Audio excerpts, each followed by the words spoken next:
Bien, estamos de vuelta, ya está en nuestros estudios Guido Lucioni.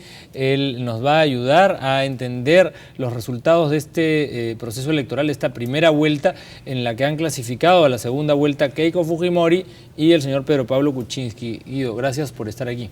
Hola Luis Alfonso, ¿qué tal? Bien, ¿Cómo va todo? Cuéntanos, ayer tú nos acompañaste en algún momento de la tarde en el canal para analizar la boca de urna, para analizar el conteo rápido y los primeros reportes de la OMPE. Ya está claro que a la segunda vuelta pasan Keiko Fujimori y el señor Kuczynski.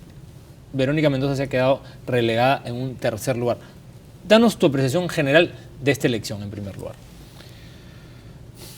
Esta ha sido una elección bien interesante, con una candidata que ha corrido por delante, que ha sido Keiko, con una estrategia muy bien planteada, que estaba basada en su trabajo. Ha sido una campaña donde ella le ha metido muchísimo trabajo en general a su comunicación. Su comunicación ha sido muy directa. Ha caminado mucho el Perú, ha llegado a muchos lugares, ha conformado comités que luego han salido a trabajar en cada uno de los lugares del Perú. Una campaña del tipo de las que se hacían antes, muy bien estructurada, con muchísimo trabajo, que además la muestra a ella como es ella, que es una mujer muy trabajadora, con defectos. Con muchos defectos en su comunicación masiva en general, poco trabajo de media de internet, de comunicación social, ¿no? Con trabajo muy clásico, diría yo, en la televisión y en los medios en general, muy tradicional. No se ha enfocado en nichos muy específicos, sino que más bien ella ha tratado de salir de su nicho, y eso le ha permitido llegar al centro. Eso la coloca a ella en una posición central bien importante para la segunda vuelta. Por otro lado, para analizar un poco el resto de candidatos que han sido los que se han venido moviendo, viendo de arriba abajo, sí. Nosotros, yo me acuerdo, conversamos de Guzmán cuando Guzmán todavía no existía.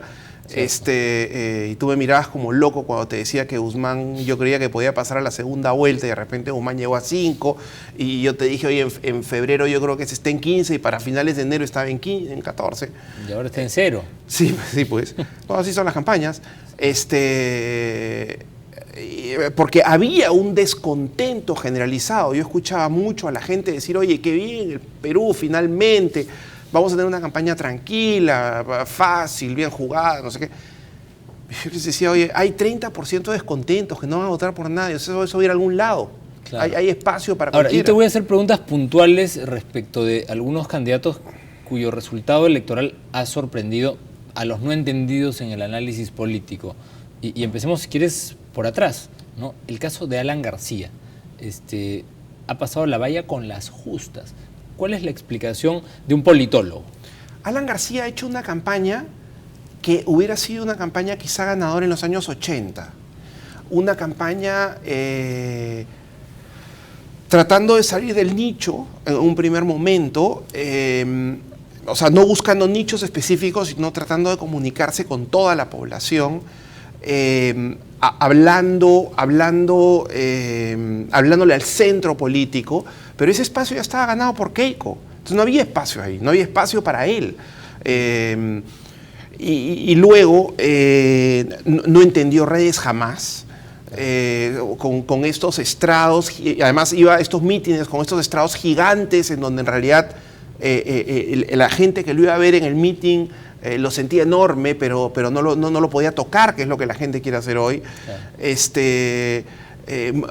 Desenfocado, digamos. Completamente desenfocado. Yo te pregunto, ¿qué hay del análisis que dice que Verónica Mendoza no ha clasificado gracias a la postulación de Goyo, de Gregorio Santos, digamos, que los empresarios, que la derecha debería hacerle un monumento o una estampita a Gregorio Santos, No, porque digamos, él le quitó los votos de la izquierda que hubiesen sido los que hubiesen permitido. Ese es un análisis muy fácil, ese es un análisis demasiado facilista. El voto de Goyo no va a ir naturalmente a Verónica Mendoza, si es que eso es lo que la gente cree. O sea, el voto de Goyo, que está en Cajamarca y en Tacna, básicamente, es donde es más fuerte, ese voto es el voto rondero que naturalmente salió del fujimorismo para irse a Goyo. O sea, esto no es tan sencillo. La gente común no vota por un candidato porque es de derecha o de izquierda. La gente común vota por un candidato porque hace o deja de hacer. Claro, hablemos un poco de las campañas de los otros, digamos, de los que no tuvieron mucha suerte o han tenido una suerte relativa. ¿Qué pasó, en tu opinión, con Alfredo Barnechea, que empezó de pronto a volverse un tipo interesante y a raíz de pequeños gestos poco afortunados, ¿no? De rechazar un chicharrón, de rechazar esto, de rechazar lo otro, se convirtió en un tipo, digamos, no muy popular? Yo pensaba que Barnechea iba a lograr capitalizar todo el voto que se iba de Guzmán, pero pasó algo bien interesante. Kuczynski en ese momento, muy inteligentemente, se da cuenta que Guzmán se iba y cambia por completo su comunicación. Acuérdate que ese es el momento en el que él, por primera vez, en lugar de enfrentarse a Soy Viejo, decide tomarlo como algo bueno y empieza a trabajar con eso y empieza a hablar de las arrugas y empieza a hablar de edad y empieza a hablar de que con toda esta edad él no ha visto al país cambiar. Ese fue un giro genial de su campaña, que es la única campaña que en verdad ha sido lo suficientemente hábil como para darle la vuelta a las cosas. Yo pensé que Kuczynski estaba muerto, cuando de repente lo empiezo a ver cambiar de mensaje en el momento en el que Guzmán se iba. ¿Cuál es el futuro político, en tu opinión, que puede tener un tipo como Julio Guzmán después de todo lo que hemos sabido? Incluso su jefa de prensa ha publicado una carta hablando pestes, diciendo que... Digamos, Guzmán era un actor protagónico de la campaña y de pronto desapareció. Winston Churchill decía que la guerra es absolutamente tan excitante como la política. La única diferencia es que en la guerra te mueres una sola vez. ¿Cómo podemos hablar de Guzmán? Es un hombre joven que ha hecho una muy buena campaña, claramente es un hombre inteligente, ha logrado levantar la plata que necesitaba, reclutar a las personas que debía, en fin, hacer las cosas que tenía que hacer para llegar a donde llegó. Efectivamente, no estaba preparado, el jurado lo hizo a un lado.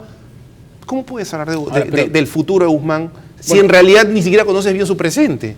Y tampoco mucho del pasado. Pero, ¿qué hay de Alan García? Hemos mostrado esta noche unas imágenes de Alan García diciendo que el APRA nunca muere, más allá del resultado electoral obtenido en este proceso. ¿Tú qué piensas? Porque ahí acusan a Lourdes Flores de haberlo salado, de que eso no le ayudó a la alianza. Estás diciendo en bonito lo que en las redes llaman el chancho con piña. El chancho con piña. Sí, el chancho con piña es como se ha denominado esta alianza, ¿no? Por los piñas de Lourdes. ¿Qué hay con eso? La verdad es que yo creo que a ver, tienes a un político genial como es Alan García, que pudo haberse retirado en el pico de su carrera con una segunda presidencia muy buena, a una muy buena edad, para retirarte de lo que sea que hagas, irse a un lado y dejar esto para los que venían detrás. Y claramente Cornejo tenía muchas posibilidades para una campaña como la que se vino de hacer una buena campaña, porque ya había hecho una buena campaña antes, un tipo ágil, más moderno, que hubiera podido ser más interesante, y que el maestro García, como debió ser llamado, debió haber ayudado. O sea, ha podido ser una especie, digamos, de coach o de mentor de Cornejo y de su partido, para no tener que... Podría haber sido un Yoda. Un maestro. Exactamente, ¿no? un Yoda espectacular a pesar de su cuerpo de Jabba the Hutt. Bueno, Alan sí, sin duda el resultado no lo ha favorecido. Dicen que se quiso retirar y el partido no lo dejó, ¿no? No, están tratando de... A ver, yo no sé los pormenores de lo que pasa en el APRA, pero obviamente están tratando de que se retire con dignidad. ¿No? Hemos hablado del pasado inmediato de estos resultados electorales. La OMPE y el jurado ha actuado de una manera muy extraña, digamos, ha tenido resoluciones controversiales que han generado mucha polémica. No, las leyes, hermano. Las leyes, ¿no? Verdaderamente hay que cambiar esta cosa. O sea, no se puede ir a elecciones con estas leyes. Y son irreales. Sí, son verdaderamente nadie irreales. cumple, ¿no? Pero no es solamente que nadie cumple, es que la realidad es de otra manera. Tú no puedes, legislar como si estuvieras en Suiza. Claro. No estás en Suiza, pues. Cierto. Bueno, y entonces hablemos no solo del pasado inmediato, sino del futuro inmediato. O sea, ahora sí, esto es una nueva elección. Las campañas se tienen que reinventar con el propósito de captar el voto de los independientes, el voto de los insatisfechos, el voto Es muy interesante lo que se viene, es muy interesante. Y definitivamente ya se ve claramente la línea comunicacional por la cual va a caminar PPK, ¿no? PPK te va a decir, oye, necesitamos balances entre el Congreso y el Ejecutivo. Keiko es garantía de un gobierno como el de su padre. En fin, ya han salido en una cierta línea. Keiko no ha salido a decir nada, sus voceros tampoco, pero tampoco es como que tiene muchos voceros. O sea, va a tener que armar vocerías ahora, claro. Va a tener que armar una línea comunicacional, pero Keiko está en el centro político. Keiko capturó el centro político en la primera vuelta. Pedro Pablo está más a la derecha. No voy a venir. Yo creo que Keiko va a tener que empujarlo a la derecha para ganar, pero Keiko ha tomado el voto del centro ya. Entonces, de alguna manera está en una posición mucho más cómoda. Keiko ha caído un poquito, ahora, porque muchos fujimoristas han ido a votar por PPK por el miedo a la señora Mendoza. La comunicación de Keiko frente a la segunda vuelta, frente a esta primera vuelta, al final, en el momento del miedo, mira, el momento del miedo... Pero ha habido mucho miedo, ¿no? Sí, claro, pero es normal, eso es normal. No importa qué hubiera pasado, es normal. Pero el momento del miedo es el momento que las campañas tienen que aprovechar para hacer comunicación. Y PPK lo hizo genialmente. Nos guste o no nos guste, nos gusta el mozo, no nos gusta el mozo. En fin, esas ya lo hizo bien y logró ganar. O sea, logró pasar. La otra posibilidad hubiera sido que la campaña de Keiko logre vender que ella iba a ganar verdaderamente en primera vuelta y que por lo tanto necesitaba esos votos. Tratar de irte a PPK era una pérdida de tiempo. Vete donde Keiko, porque Keiko puede ganar en primera vuelta. Ajá. Pero no lo logró, no lo hizo. No sé si no lo hizo, no lo logró, no lo manejó, pero digamos, es un poco tu estrategia comunicacional. Lo cierto es que Keiko pasa la segunda vuelta en el centro, generando... y eso le permite retrasar un poco su salida y pensar muy bien su estrategia de segunda vuelta, que la debe tener pensada porque ha estado mucho tiempo en donde ha estado. Bueno, va a ser una jornada, la que viene, la que se inicia o la que se ha iniciado, ¿no? Una jornada tan interesante como la primera de la primera vuelta y será un gusto, pues, Guido, tenerte aquí para analizar el tema. Más, Luis Alfonso. ¿Qué va a pasar si es que gana PPK? Porque ellos están diciendo, y te quiero dejar esto para reflexionar, ellos están diciendo necesitamos un país con balance entre el Ejecutivo y el Legislativo. Si yo fuera PPK, estaría en pánico con ese Legislativo. O sea, ¿cómo va a gobernar PPK? Con 20 congresistas de izquierda y todo el resto de la oposición. O sea, ¿con quién va a ser, cómo va a ser para lograr gobernabilidad PPK? Hay zonas en el país, no sé si podamos verlo en otra ocasión ya con más detalle, con los resultados oficiales, cómo ha quedado conformado el mapa político del Perú. Hay zonas donde PPK tiene 6%. Olvídate del mapa político del Perú, porque eso se arregla al momento que él gane la segunda vuelta, eso se reestructura. Lo que no se reestructura es el Congreso. ¿Cómo? O sea, nos estamos enfrentando verdaderamente a una segunda vuelta en donde podríamos terminar en el caos. Va a ser muy difícil que PPK gobierne con el Congreso que tenemos. Vamos a analizar esto en un panel especial, te prometo invitarte para discutir ya el tema del Congreso de la República, cómo es que queda conformado y cómo se podrían conformar pues, las coaliciones de gobierno en el eventual hipotético caso de que se produzca lo que tú dices. Muchas gracias, Guido, por estar aquí. Gracias, Luis Alfonso. Bien, amigos, vamos a hacer una breve pausa y volvemos con más aquí en Boca a Boca. No se vayan.